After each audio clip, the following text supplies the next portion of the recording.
What if everything you thought you knew about death was just scratching the surface? Deep within ancient Hindu texts lies a blueprint so detailed, so precise about what happens after death that it would challenge even the most skeptical minds. These aren't vague religious descriptions or metaphorical stories. They're systematic observations made by ancient sages who mapped the territory of death with scientific precision. Over 1,000 years ago, in a small village near modern-day Chidambaram in the south of India, lived a remarkable sage named Thirumoolar. According to ancient Tamil texts, he wasn't just another spiritual seeker. He was a master of the most profound practices of consciousness exploration. The story goes that Thirumoolar would enter deep states of meditation in a cave near the famous Thilai Nataraja temple. Local villagers observed something extraordinary. He could remain in this state for months, sometimes years, without food or water. His body showed no signs of decay or deterioration.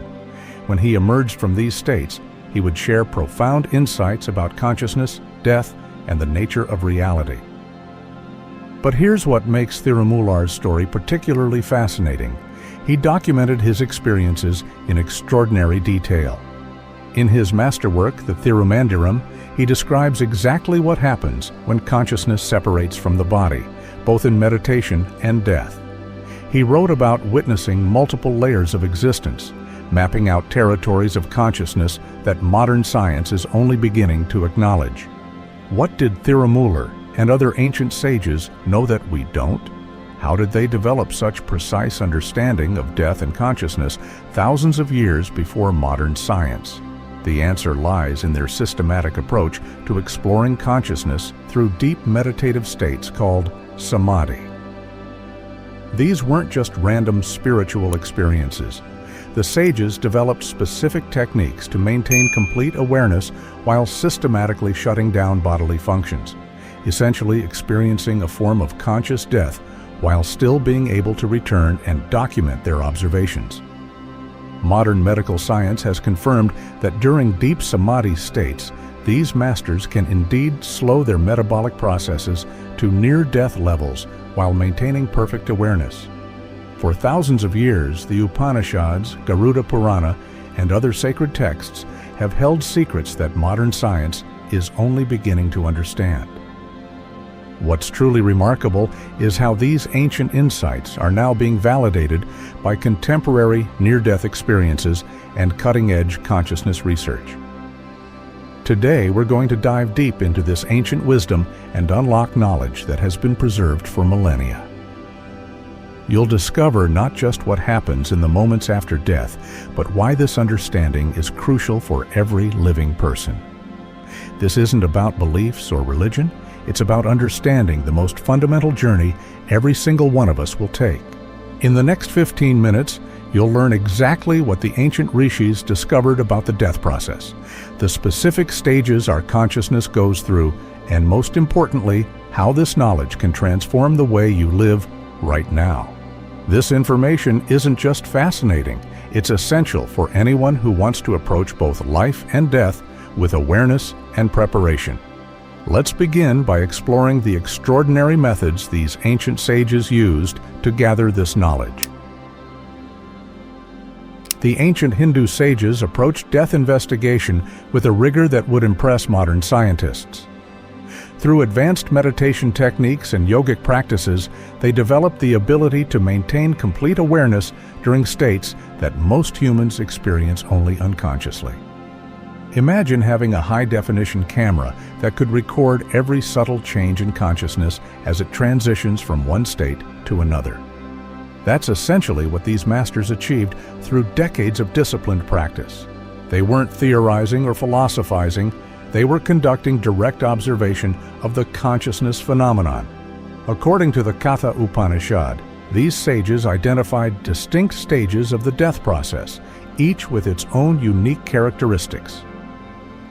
They discovered that death isn't a sudden event, but a carefully orchestrated process that begins days before clinical death and continues long after the heart stops beating.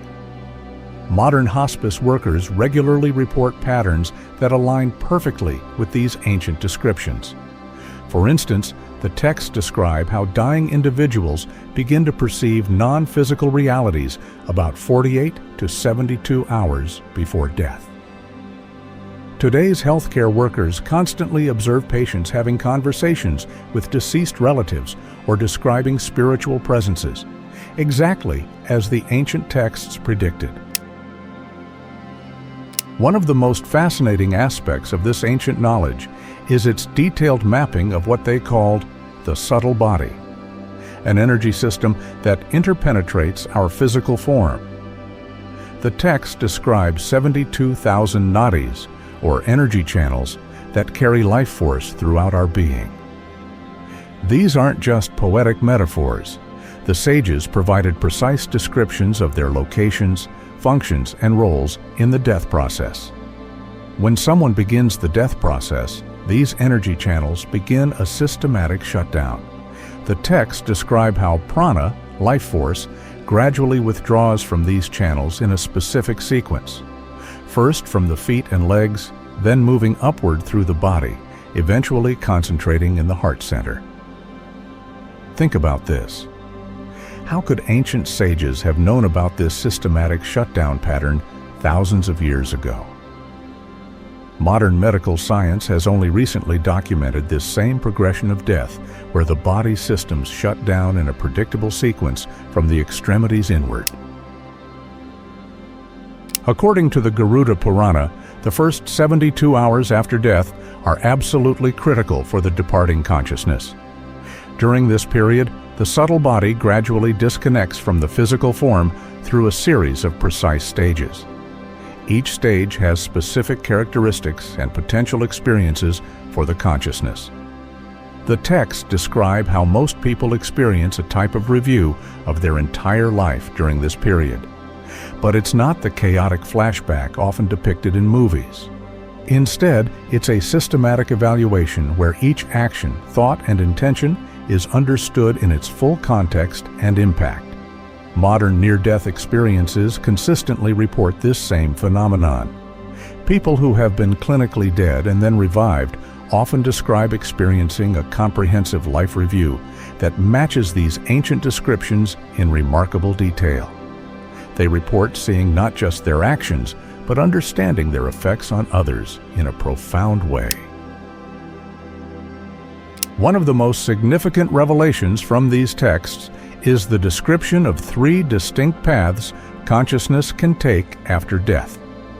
These aren't arbitrary destinations, but rather natural progressions based on one's state of development and awareness. The first path, called Devayana, the path of light, is described as a direct route to higher states of consciousness. This path becomes available to those who have developed significant spiritual awareness during their lifetime and maintain clear consciousness during the death process. The texts describe this as a direct ascent through various states of being, unhindered by attachments or karmic bonds. The second path, Pitrayana, the path of smoke, is more common. This path involves various intermediate states and experiences before the consciousness moves on to its next phase of existence. It's described as being influenced by one's karma and mental patterns. Here, the soul processes remaining karmic patterns and undergoes further spiritual refinement before moving to its next phase. The third path involves immediate rebirth, typically taken by those with strong attachments and unresolved desires. This occurs when strong attachments and unresolved desires pull consciousness quickly back into embodiment. The texts explain that intense worldly desires and unprocessed karma create a natural momentum toward rapid reincarnation. The sages emphasize that these paths aren't predetermined. They become available based on our level of consciousness development and the clarity we maintain during the death process. The texts provide detailed descriptions of how consciousness navigates each of these paths and what determines which path becomes available. The texts describe an incredible process they call consciousness transfer, which occurs at the moment of death. According to the Brihadaranyaka Upanishad, our essential consciousness, known as Atman, moves through a precise sequence of dissolution. Imagine your consciousness as a drop of water being carefully extracted from one container to be transferred to another. The texts explain that this process requires specific conditions and follows exact laws. Just as water follows certain physical laws when moving between containers, consciousness follows specific principles during this transition. The sages identified 5 major stages of this transfer. First, our sensory awareness dissolves. Sight, sound, touch, taste, and smell gradually fade in a specific sequence. Next, our mental faculties begin to withdraw. Memory, reasoning, and decision-making abilities undergo a systematic shutdown. Then, our emotional body begins to dissolve, followed by our vital energy systems, and finally, our core awareness enters a state of profound transition. What's remarkable is how these descriptions align with what modern neuroscience has discovered about the shutdown sequence of brain functions during death. The ancient sages somehow knew this ordering thousands of years before we had EEG machines or brain imaging technology. Understanding prana, life force, is crucial for comprehending the death process. The texts describe prana as operating through 5 major forms in our body, each controlling different functions. During death, these 5 pranas undergo a specific dissolution sequence.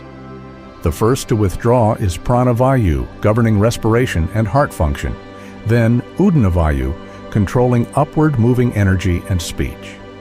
Following this, samanavayu, responsible for digestion and metabolism, begins to cease. Next, apanavayu, governing elimination and downward moving energy, dissolves. Finally, vyanavayu, which circulates energy throughout the body, withdraws to the heart center. This systematic shutdown explains many of the physical symptoms observed in dying patients. Modern medical professionals observe this exact sequence of systematic failure, though they describe it in different terms. Here's where this ancient knowledge becomes immediately practical and relevant. The texts emphasize that our death experience isn't random. It's something we're actively preparing for through our daily lives, whether we realize it or not. Think of it like training for the most important marathon you'll ever run. Every thought, action, and practice either prepares you for this journey or leaves you less equipped to handle it. The texts provide specific practices and recommendations for building this preparation. Daily meditation is described as essential, not just for spiritual growth, but as practical training for the death process. Through meditation, we familiarize ourselves with different states of consciousness and learn to maintain awareness during transitions between states. Regular contemplation of death isn't meant to be morbid, but rather a practical tool for developing awareness. The texts recommend spending time each day consciously considering the temporary nature of our existence and practicing letting go of attachments.